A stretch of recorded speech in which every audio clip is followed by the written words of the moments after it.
नमस्कार, मी विशाल परदेशी. सुप्रभात या बुलेटिनमध्ये आपलं सगळ्यांचं स्वागत. दर्शकांना सगळ्यात सुरुवातीला मराठी भाषा दिनाच्या खूप खूप शुभेच्छा.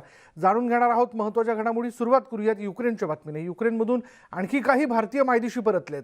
रोमानियाची राजधानी बुखारेस्टमधून 250 भारतीयांना घेऊन निघालेलं विमान आज पहाटे दिल्ली विमानतळावरती दाखल झालं आणि अजूनही बरेचसे भारतीय युक्रेनमध्ये अडकून आहेत. त्यांना मायदेशी आणण्यासाठी भारताकडून मिशन एअरलिफ्ट राबवलं जाते.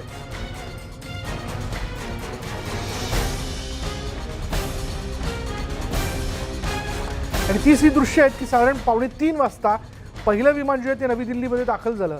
आणि यावेळी जर आपण लक्षात घेतलं तर सगळे हे विद्यार्थी आहेत. या विद्यार्थ्यांना घेऊन हे विमान 250 भारतीय विद्यार्थ्यांना घेऊन हे विमान जे आहे ते नवी दिल्लीमध्ये दाखल झालं. आणि खुद्द केंद्रीय वाहतूक मंत्री, नागरी विमान वाहतूक मंत्री ज्योतिरादित्य सिंधिया यांनी त्या सगळ्यांचं स्वागत केलं. हालत तो एज इन खारकीव और दिनीप्रो वेनेसिया यहाँ पे काफ़ी ज़्यादा ख़राब है, क्योंकि वहाँ पे एक्चुअल बॉम्बिंग वगैरह हुई है. जो प्रॉपर सिटीजन्स है वो सब आर्म्स लेके आ चुके हैं अपनी कंट्री को बचाने के लिए. But in my city the major aspect was कि वहाँ पे स्टोर्स के अंदर सब प्राइसेस बढ़ गए थे और सब कुछ स्टॉकअप होने लग गया था. Everything was getting out of stock. Situation in Ukraine is now better now end हमारी सिटी थोड़ी सेफ थी, तो हमें कोई चिंता नहीं थी. अभी सिचुएशन तो थोड़ा टेंस्ड है, थोड़ा ख़राब सिचुएशन है. अभी बहुत सारे स्टूडेंट्स वहाँ पे फंसे हुए हैं. अभी हम लोग सेकंड फ्लाइट में आए 250 स्टूडेंट्स, वो अभी यहाँ पे सेफली पहुँच गए. दूसरे अभी बहुत सारे स्टूडेंट्स वहाँ पे, हमारी यूनिवर्सिटी के स्टूडेंट्स भी ऑलरेडी वहाँ पे प्रेजेंट है और दूसरी यूनिवर्सिटी के स्टूडेंट्स भी वहाँ पे बहुत सारे स्टूडेंट्स जो फंस गए, जो अभी अंडरग्राउंड है, बंकर्स के अंदर है, जिनको को अभी कुछ सप्लाइज कुछ है नहीं, क्योंकि इमरजेंसी लगा हुआ है, कोई बाहर नहीं निकल सकता. सब जगह पे फायरिंग और बॉम्ब ब्लास्ट और ये सब हो रहा है, इसलिए अभी बहुत डिफिकल्ट सिचुएशन है वहाँ पे. आणि याचबद्दल आपण बोलणार. आमचे नवी दिल्लीचे प्रतिनिधी प्रशांत लीला रामदास आपल्याबरोबर आहेत. प्रशांत, ज्या प्रकारे हे विद्यार्थी व्यक्त होत आहेत त्यावरनं कळतंय की युक्रेनमध्ये सगळं युद्धाचं, दहशतीचं वातावरण आहे. कधी काय होईल याबद्दल देखील सांगता येत नाही. पण आता पहिलं विमान दाखल झालेलं आहे. मिशन एअरलिफ्ट सुरू करण्यात आलेलं आहे. पुढला टप्पा कसा असणार आहे? महत्वाचं म्हणजे आता पहिलं विमान मुंबईमध्ये आलं काल, त्यानंतर आज सकाळी दुसरं विमान दिल्लीत आलं आणि तिसरं विमान काय साधारणतः 8 वाजेपर्यंत हे दिल्लीत पोहोचण्याची शक्यता आहे. आणि त्याला केंद्र सरकारने ऑपरेशन गंगा असं नाव दिलेलं आहे. आणि ऑपरेशन गंगाच्या अंतर्गत सगळ्या भारतीयांना एअरलिफ्ट करण्याला सुरुवात करण्यात आलेली आहे.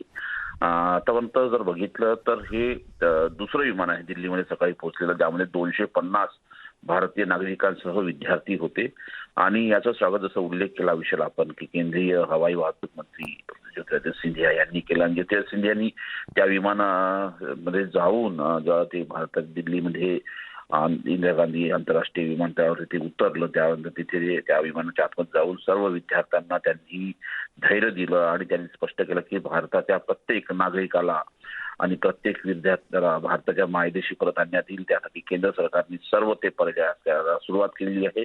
त्याचंच हे मूर्तिमंत उदाहरण आहे की दुसरं विमान आलेलं आहे. तिसरं विमान लवकरच येणार असल्याचे त्यांनी स्पष्ट केलं होतं. आणि महत्वाचं म्हणजे जर बघितलं, या सगळ्या विद्यार्थ्यांनी त्यांच्या भाषणानंतर जय हिंदचे नारे देखील त्या विमानात लगावलेले असल्याची आपल्याला माहिती मिळालेली आहे. महत्वाचं म्हणजे युक्रेनवरती जी रशियाची सैन्य कारवाई आहे त्यामध्ये अनेक भारतीय नागरिकांना काढण्यासाठी काल 219 विमानांना घेऊन मुंबईत पोहोचलं होतं. बुडापेस्ट जी हंगरीची राजधानी आहे तिथून आले होते. त्यानंतर तिसरं आहे 250 विद्यार्थ्यांना घेऊन ऑपरेशन गंगा हे आता तिसरी तहत येणार आहे, तिसरे विमान आहे. त्यानंतर जर बघितलं असे अनेक विमान जाण्याची शक्यता व्यक्त केली जाते, पण त्या देशाच्या सहकार्याने या प्रकारच्या मोहिमा राबवल्या जात आहे.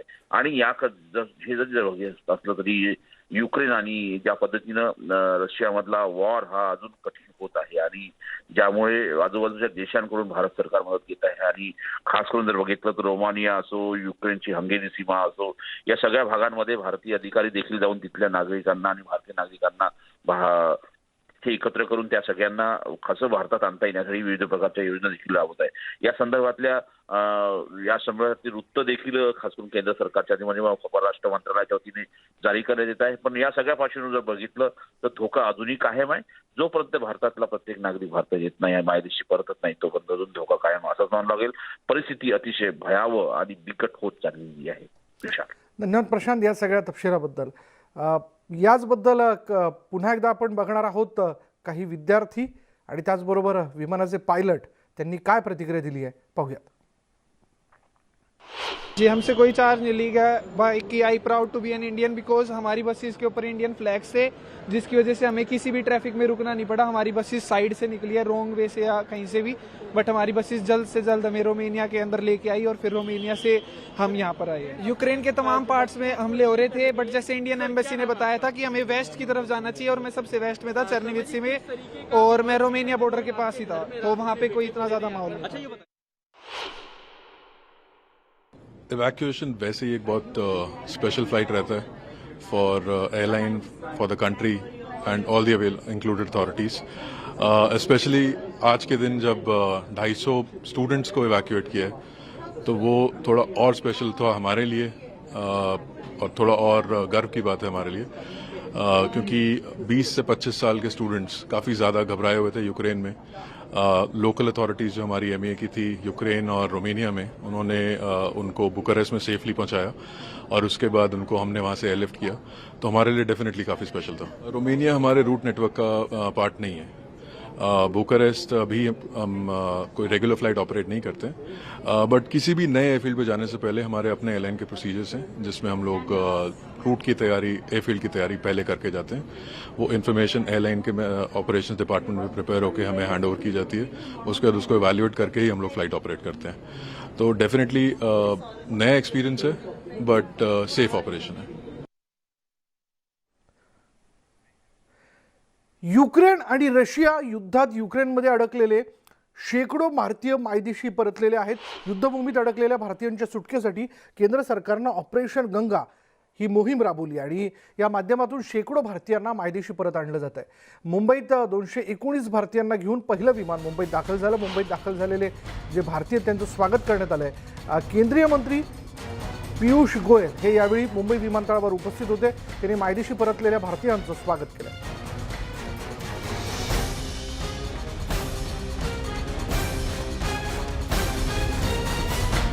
दरम्यान केंद्रीय रेल्वे मंत्री पियुष गोयल यांच्याशी खास बातचीत केली आमच्या प्रतिनिधींनी. सर अभी 219 बच्चे वापस आए हैं, ये बताइए इनसे आप मिले अभी?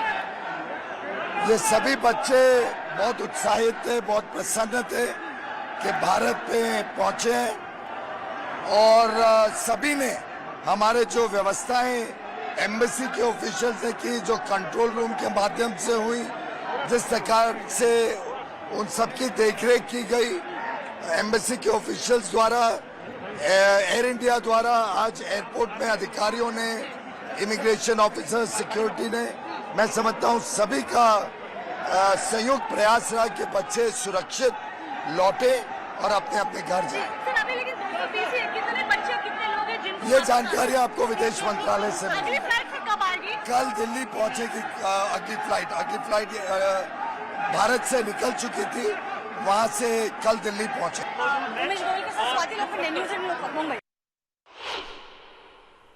इंडियन गवर्नमेंट में तो हम शक कर ही नहीं सकते, क्योंकि विदेश में जो है वो घर तो जरूर आएगा. तो हमें डर तो जरूर बिल्कुल नहीं था. हाँ, एक सुबह जब खारकीव पे बम फटे तो हमें था कि यार अब क्या होगा, हम वापस कैसे आएंगे. लेकिन हमें था कि हमारी सरकार कुछ ना कुछ तो कर ही लेगी यार, हम भारत से हैं, हम कभी ना कभी मतलब वापस तो जरूर आएंगे. तो हाँ, डर का माहौल था. कुछ न्यूज पे कुछ कभी कभी लोग पैनिक कर जा रहे थे, उसमें क्या कोई गलती नहीं है क्योंकि भगदड़ जैसी सिचुएशन हो चुकी थी.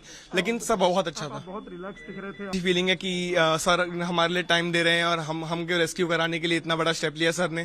तो मेरे लिए तो बहुत बड़ी बात है ये चीज कि सर आए, हमें रेस्क्यू किया. और हम तो साधारण नागरिक हैं, अब सर आए, हमको रेस्क्यू किया, बहुत अच्छा लगा. जहाँ से हम आए हैं वहीं से हमें, वहाँ का हमारे ग्रुप से हम कनेक्टेड थे.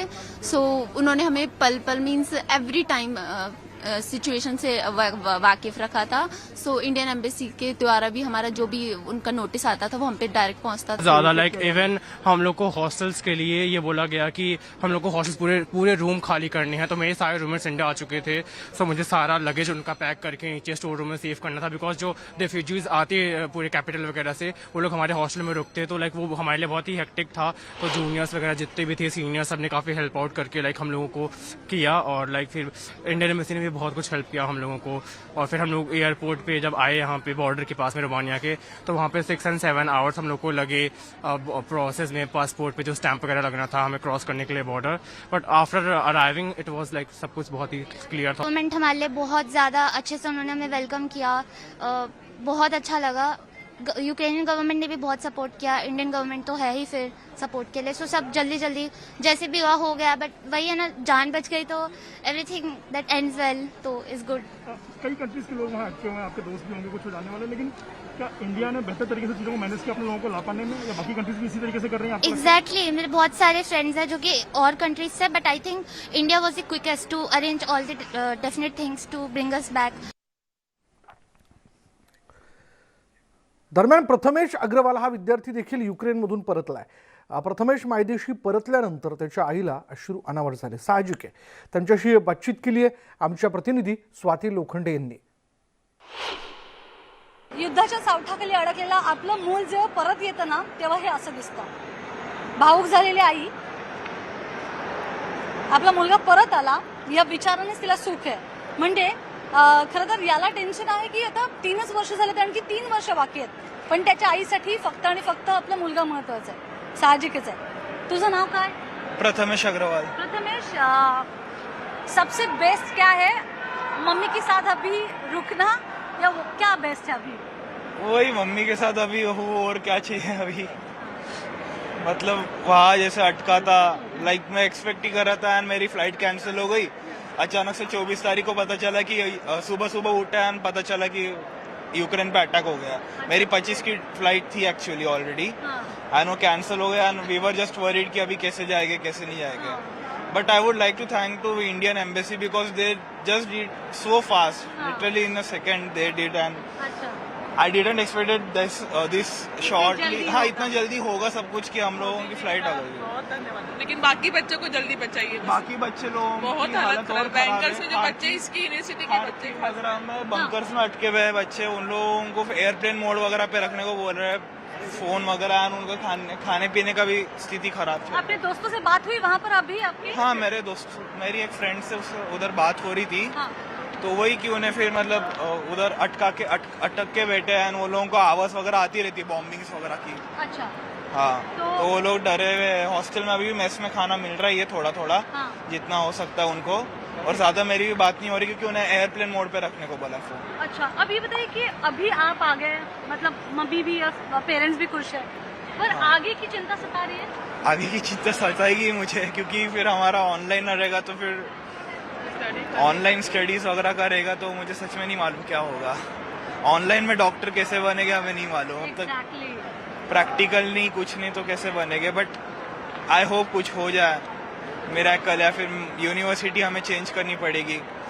उमेश गोवेलकर सह स्वाती लोखंडे, न्यूज 18 लोकमत, मुंबई। रशिया आणि युक्रेन युद्धाचा आजचा 3रा दिवस, आणि या 3ऱ्या दिवशी रशियानं हल्ल्याची तीव्रता वाढवली। कीव शहरात क्षेपणास्त्र हल्ला करत रशियानं युक्रेनला निर्वाणीचा इशारा दिला। रशियानं कशी दादागिरी सुरू केली आहे जाणून घेऊयात या रिपोर्टमधून।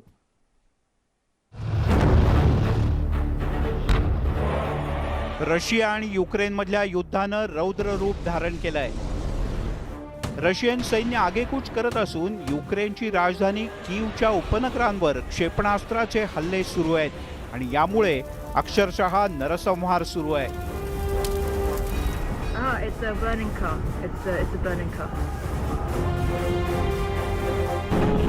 कीव विमानतळावर रशियानं मोठा स्फोट घडवून आणला, ज्यामध्ये अनेक इमारतींचं नुकसान झालं।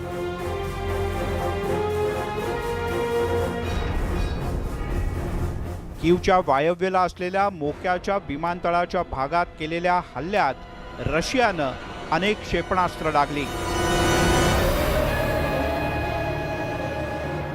200 हेलिकॉप्टर्स आणि लँडिंग फोर्सच्या मदतीनं आंतोनोव विमानतळाचा ताबा घेण्यात आला असा दावा रशियाच्या लष्करानं केलाय. रशियानं मागच्या 3 दिवसात युक्रेनवर अक्षरशः तोफगोळ्यांचा मारा केला. 3 दिवसात एकूण 821 हल्ले करण्यात आले. यातील लष्करी तळावर 14 हल्ले झाले. कंट्रोल रूमवर आतापर्यंत 19 वेळेला हल्ले करण्यात आले. मिसाईल सिस्टीमवरच्या हल्ल्यांची संख्या 24 वर पोहोचली, तर एकूण 48 रडार स्टेशन्स उद्ध्वस्त करण्यात आल्याचा दावाही करण्यात आलाय. आतापर्यंतच्या युद्धात 7 लढाऊ विमानांना जमीनदोस्त करण्यात आलं असून या युद्धात 9 हेलिकॉप्टर्स लक्ष्य करण्यात आले आहेत. 9 लढाऊ ड्रोन्सवर देखील हल्ले करण्यात आले आहेत. रशियानं आतापर्यंत युक्रेनचे 87 रणगाडे उद्ध्वस्त केले, तर 27 रॉकेट लॉन्चर्स या युद्धात नष्ट करण्यात आली. 118 लष्करी वाहनांचं या युद्धात प्रचंड नुकसान झालंय, तर 8 लष्करी बोटींचा सुद्धा या युद्धात वापर करण्यात आलाय. दुसरीकडे युक्रेननं सुद्धा रशियाचं मोठं नुकसान केल्याचा दावा केलाय. युक्रेनच्या सैन्यानं 14 रशियन विमानं, 8 हेलिकॉप्टर्स, 102 टँक, 536 चिलखती वाहनं, 15 तोफखाने नष्ट केल्याची माहिती आहे. तसंच रशियाचे 3,500 सैनिक ठार मारल्याचा दावा सुद्धा युक्रेननं केलाय. दरम्यान युक्रेनची राजधानी कीव या शहरामध्ये स्फोटाचे आवाज अनेकदा ऐकायला आले, तरी रशियानं मात्र कीववर हल्ला केलेला नाही असं म्हटलंय. पुतिन यांनी युक्रेननं शरणागती पत्करली तर उच्चस्तरीय वाटाघाटींची तयारी दर्शवली. पण कीववर हल्ल्याच्या भीतीनं नागरिकांनी भुयारी मेट्रो स्थानकांमध्ये आश्रय घेतलाय, तर काही नागरिकांनी देश सोडून इतरत्र आश्रय घेण्याची तयारी सुरू केली आहे. दरम्यान रशियन माध्यमांनी युक्रेनचे राष्ट्रपती व्होलोडिमीर झेलेन्स्की यांनी कीव सोडून पलायन केल्याचा दावा केलाय. त्यामुळे रशियानं आता युक्रेनच्या निवासी भागांना लक्ष्य करायला सुरुवात केली आहे. रशियाच्या या दादागिरीसमोर युक्रेन कसं आणि काय प्रत्युत्तर देतं याकडे जगाचं लक्ष लागलंय. Bureau report, news 18 Lokmat. ब्रेकनंतर आपण बघणार आहोत इतरही घडामोडी. उत्तर प्रदेश विधानसभा निवडणुकीत आज 5व्या टप्प्यातील मतदान पार पडतंय आणि 12 जिल्ह्यांमधील 61 विधानसभा जागांवर 693 उमेदवारांचं भवितव्य ठरणार आहे. प्रयागराज, अमेठी, सुलतानपूर, चित्रकूट, गोंडा, बहरीच, त्याचबरोबर श्रावस्ती, रायबरेली, प्रतापगड, कौशांबी, बाराबंकी या जिल्ह्यात मतदान होत आहे. उपमुख्यमंत्री केशव प्रसाद मौर्य, मंत्री सिद्धार्थनाथ सिंग, काँग्रेस आमदार दलाचे नेते आराधना मिश्रा यासारख्या दिग्गजांचं भवितव्य आज इलेक्ट्रॉनिक EVM मध्ये बंदिस्त होणार आहे. गांधी कुटुंबाचा गड असलेल्या रायबरेली आणि अमेठी जिल्ह्यातही मतदान पार पडत आहे.